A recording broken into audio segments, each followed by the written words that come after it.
لله رب العالمين والصلاة والسلام على أشرف الأنبياء والمرسلين نبينا محمد وعلى آله وأصحابه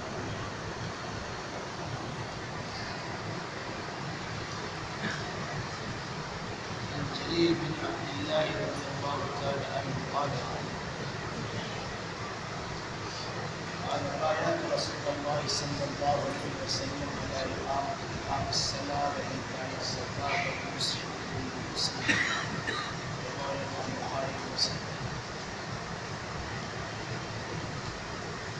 مختصر حمد و صلاۃ کے بعد رسول اکرم صلی اللہ علیہ وسلم کی حدیث پڑھی گئی ہے جس کے راوی ہے حضرت جریر بن عبداللہ رضی اللہ تعالیٰ،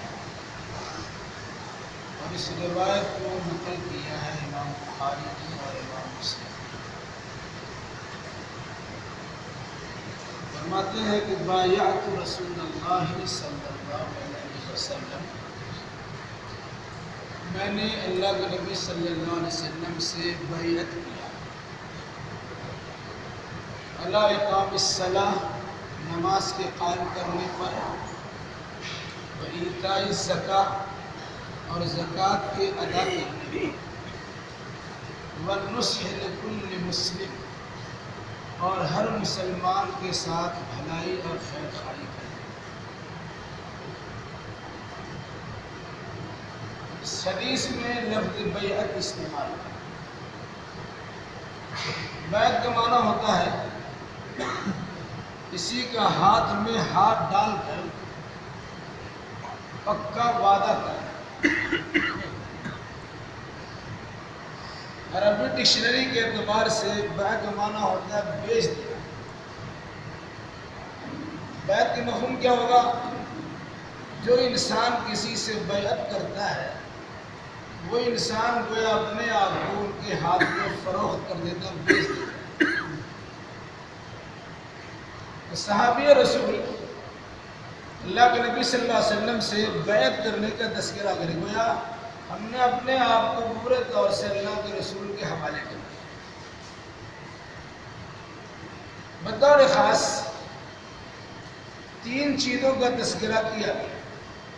پہلی بات علی اقام الصلاۃ، میں نے بیعت کیا نماز کے قائم کرنے پر.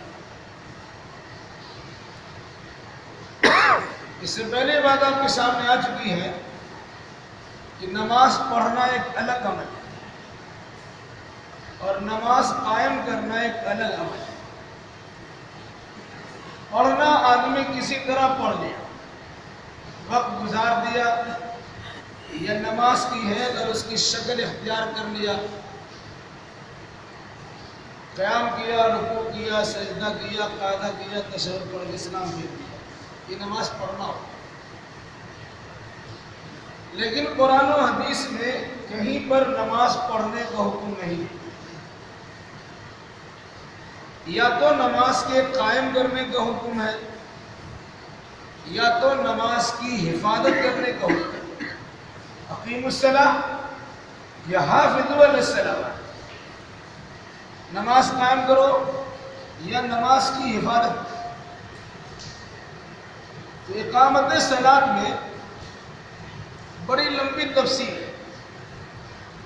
مختصر بات یاد رکھیے کہ وقت کی پابندی کے ساتھ،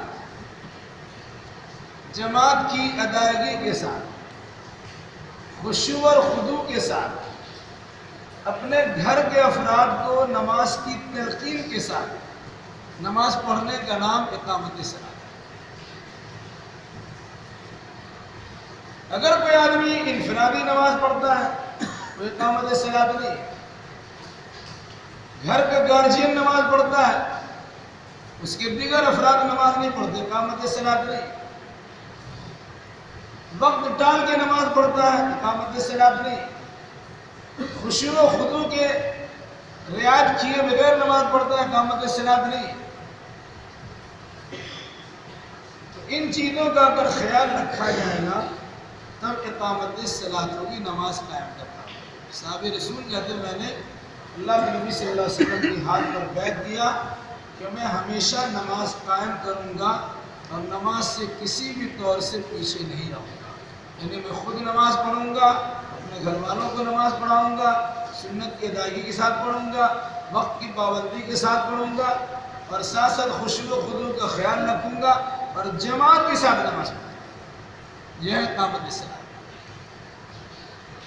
دوسرا، وَإِيتَاءِ الزَّکَاۃ، میں نے اللہ کے نبی صلی اللہ علیہ وسلم سے بیعت کی زکوٰۃ کے ادا کرنے۔ قرآن میں جہاں کہیں نماز کا ذکر ہے، سنگ سنگ وہیں پر زکوٰۃ کا بھی تذکرہ ہے۔ اقامت الصلاۃ، ایتاء الزکاۃ، نماز قائم کرنا، زکوٰۃ ادا کرنا۔ اقیموا الصلاۃ وآتوا الزکاۃ، نماز قائم کرو، زکوٰۃ ادا کرو۔ ان دو عبادتوں کو جنہیں بنیادی عبادت ہونے کا شرف حاصل ہے، اللہ تبارک و تعالیٰ نے بطور خاص ایک ساتھ تذکرہ، جس کی وجوہات میں سے خاص وجہ یہ بتلائی جاتی کہ اقامت صلاۃ در حقیقت ایک مثالی عمل ہے حقوق اللہ کی ادائیگی کا، اور ایتاء زکوٰۃ ایک عمل ہے مثالی حقوق العباد کی ادائیگی کا۔ اللہ کا اور بندوں کا اللہ کے حقوق کی ادائیگی کے لیے اقامت الصلاۃ کا حکم ملا، اور بندوں کے حقوق کی ادائیگی کے لیے ایتاء زکوٰۃ کا حق ملا۔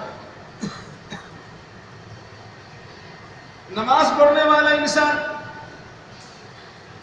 کسی سے لیتا دیتا نہیں، وہ اللہ کی بارگاہ میں سجدہ ریزی کرتا ہے، لیکن زکوٰۃ دینے والا انسان کوئی کسی کو دیتا ہے اور کوئی کسی سے لیتا ہے، بندہ کا معاملہ بندہ سے۔ اقامت الصلاۃ میں بندہ کا معاملہ اللہ کے ساتھ ہے۔ وہ انسان اپنی زمین پر اپنی پیشانی کو رکھتا ہے اور اس کی پہنچ اللہ تبارک و تعالیٰ کی بارگاہ میں ہو جاتی ہے۔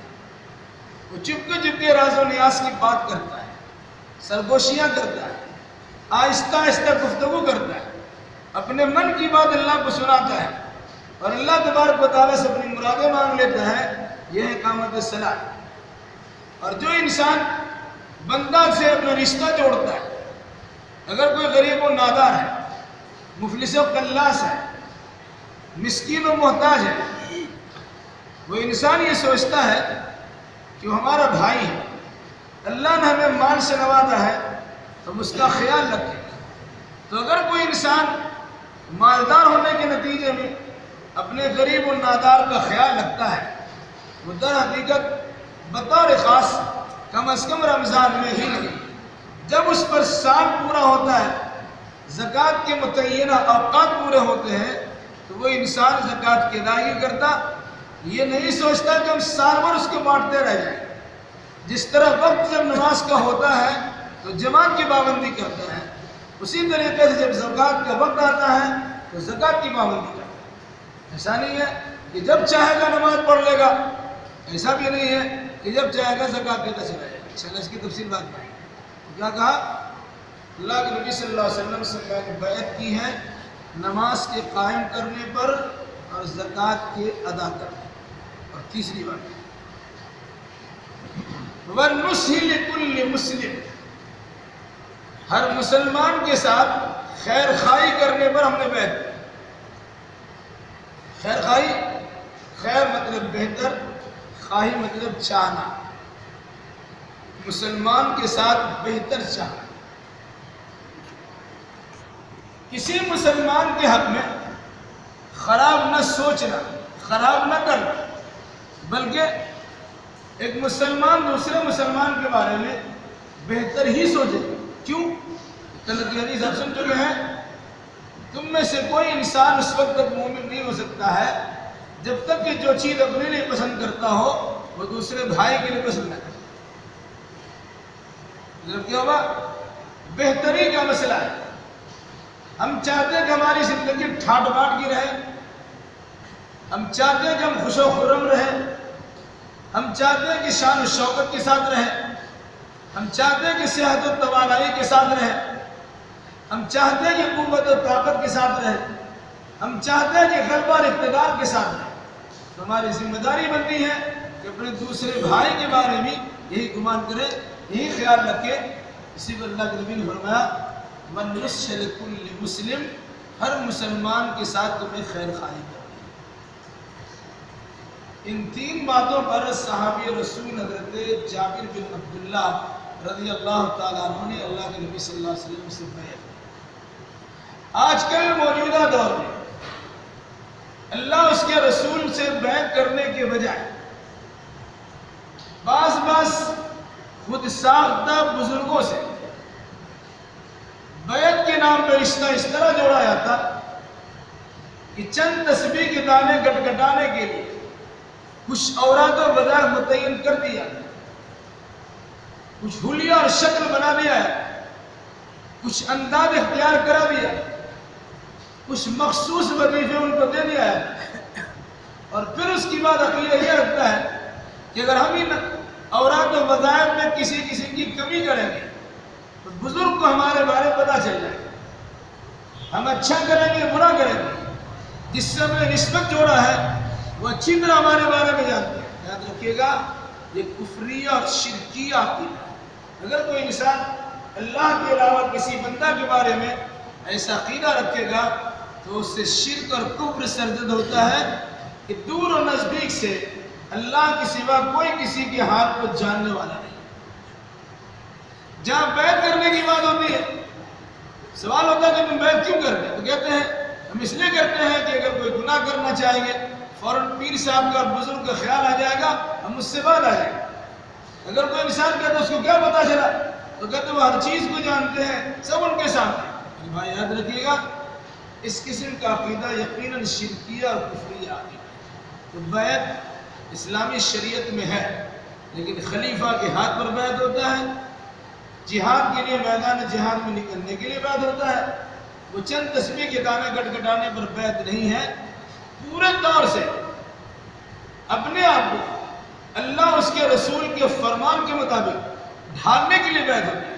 اور یہ وجہ ہے کہ صحابہ نے اللہ کے نبی صلی اللہ علیہ وسلم سے بیعت کی ہے، اور آج بھی عمراء کے ہاتھ پر، خلفاء کے ہاتھ پر، ولاۃ امور کے ہاتھ پر، کسی ملک کے بادشاہ کے ہاتھ پر انسان بیعت کرتا ہے جہاں اسلامی مالک ہے۔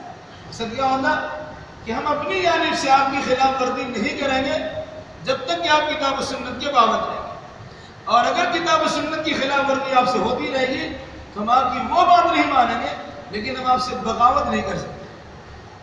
یہ ہے بیعت کا مسئلہ۔ صحابی رسول نے کہا کہ میں نے اللہ کے نبی صلی اللہ علیہ وسلم سے تین باتوں پر بیعت کی، یعنی اپنا ہاتھ اللہ کے نبی صلی اللہ علیہ وسلم کے ہاتھ میں دے دیا، اپنا سارا اختیار دے دیا کہ ہمارے پاس کوئی اختیار نہیں ہے، جو کہیں گے وہی مانیں گے۔ اس میں سے تین باتوں کا خصوصی تذکرہ، نماز کبھی نہیں چھوڑیں گے، شریعت کے دائرے میں وقت کی پابندی سے، سنت کی ادائیگی میں، جماعت کے ساتھ اہل و عیال کو نماز کی دعوت دیتے ہوئے، اس کی تلقین کرتے ہوئے میں مستقل نماز پڑھوں گا، کبھی اس سے کسی بھی اعتبار سے کنارہ کشی اختیار نہیں کروں گا۔ یہ بہتر۔ دوسری بات، زکوٰۃ کے ادا کرنے پر میں اپنے مال کو گنوں گا، سال میں اس کا نصاب پورا ہوگا تو سال میں اس کا پائے کا میں حساب کروں گا۔ اللہ تعالیٰ پر احسان کرنے کی ضرورت نہیں، میں تو زیادہ ہی نکال دیتا ہوں، حساب نہیں کر پاتا، زیادہ نکالتا، 50 روپے نکالتا، ہم 100 روپے نکال دیتے۔ یاد رکھیے گا آپ کو اللہ پہ احسان کرنے کی ضرورت نہیں ہے، آپ گنیے 85 روپیہ دیجیے مگر گن گنیے۔ کیا ہوا کہ جو متعینہ معیار، متعینہ میزان آپ کے رکھا گیا، آپ اسی کو فالو کیجیے، اور اس کو ساتھ اس کو مد نظر رکھتے ہوئے اس مسئلے کو حل کرنے کی کوشش کیجیے۔ اس سے آپ کا دنیاوی فائدہ بھی ہوگا اور آپ کا دینی فائدہ بھی۔ آپ کو پتہ چلے گا اس سال میں کتنا آپ نے کمایا ہے اور کتنا آپ نے گنوایا ہے، کتنا فائدہ کیا اور کتنا نقصان کیا، کتنا بڑا حساب، کتنا بڑا امیر و کبیرہ ہو گئے کہ آپ کے مال کا حساب ہی آپ کے نہیں ہوتا ہے. یہ دل میں چوٹ ڈھکا رہتا ہے، شیطان اسے وسوسہ ڈالتا، اللہ کے قانون کی خلاف عمل کرنے پر آپ کو اکھاڑتا ہے اور یہ سناتا ہے ہم تو زیادہ دیتے ہیں. بھائی زیادہ مت دیجیے، آپ اتنا ہی دیجیے جتنا آپ پر فریضہ ہے. زیادہ آپ پورے سال میں دیتے رہیے، لیکن جب زکوٰۃ نکالنے کی باری آئے گی تو وقت کی پابندی بھی کرنی ہے، اور ایسا نہیں کبھی نکال دیا اور سال بھر بانٹتے رہ جائیں. یہ تو دکھانے والی بات ہوتی کہ ہم بہت زکوٰۃ بانٹتے ہیں، اور جب بانٹنے کی نوبت آئے گی، ایسے بھی افراد ہیں اب دکان میں گئے لنگی خریدنے، ساڑی خریدنے اور اس انداز سے سلوار سوٹ خریدنے. دکاندار پوچھتا ہے کیا کرنا، بانٹنے کے لیے ہے؟ ہاں بانٹنے والے. آپ کے گھر کے لیے الگ استعمال، بانٹنے کے لیے الگ استعمال کیجیے. آپ 100 روپے کا پہنتے ہیں، 20-25 روپے کی لنگی خریدے، مان لیجیے ایک مرتبہ پانی میں ڈالا وہ سب اس کا ختم ہو گیا، اس کا سارا مار نکل گیا اور نتیجے کے طور پر وہ جھٹ پھانسی بن جائے. جو اپنے لیے پسند کیجیے اپنے بھائی کے لیے پسند کیجیے. کم از کم زکوٰۃ کے طور پر دیتے ہیں، وہاں بھی تو اپنے بھائی گرا مت سمجھیے. آپ کی ذمہ اس کا حق ہے، اس حق کی ادائیگی کرتے ہوئے آپ کی ذمہ داری بنتی ہے کہ صحیح چیز استعمال کی. اور آج ہمارا حال کیا ہے؟ اللہ جس طرح چاہتے اپنے پیسے کا استعمال کرتے ہیں، فضول خرچی میں ناجائز چیزوں میں سرما ہوتا ہے. لیکن جہاں دینے لینے کی باری آتی ہے وہاں انسان بخیل، کنجوس، مکی جوت بن جاتا ہے. وہاں دینے کے لیے انسان سوچتا، 100 بار سوچتا ہے. حالانکہ وہ ذمہ آپ کے لیے لازم ہے کہ آپ کا حق دینا. اسی کو اللہ کے نبی نے بیعت کے طور پر ایک صحابی رسول کی طرح بیان کروایا کہ زکوٰۃ کے ادا کرنے پر بیعت، ہم کو دینا ہی دینا ہے، اس میں کسی میں کٹوتی نہیں کی. ساتھ میں کہا کہ مسلمان کے ساتھ بھلائی، ہر مسلمان کے ساتھ، وہ آپ کا دینی بھائی ہو، آپ کا خاندانی بھائی ہو، آپ کا حقیقی بھائی ہو، آپ کا باپ شریک بھائی ہو، یا آپ کا ماں شریک بھائی ہو، یا اڑوس پڑوس کے رہنے والا بھائی ہو، ہر ایک کے حقوق ہیں. ان حقوق کی ادائیگی چاہیے، ان کے ساتھ خیر خواہی چاہیے. ان 3 باتوں پر صحابہ رسول نے اللہ کے نبی صلی اللہ علیہ وسلم سے بیعت لی ہے کوئی ان باتوں پر اللہ کے نبی صلی اللہ علیہ وسلم کی حدیث پر بیعت لینے والا؟ اگر ہے تو ہماری ذمہ داری بنتی ہے کہ ہم اسی کی روشنی عمل کریں. اللہ ہمیں اور آپ کو، اللہ مسلمانوں کو کتاب و سنت کی روشنی میں اپنی اتحاد سمجھنے سمجھانے اور اسی مناسبت سے اپنی دامن بدل کرنے کی توفیق عنایت فرمائے.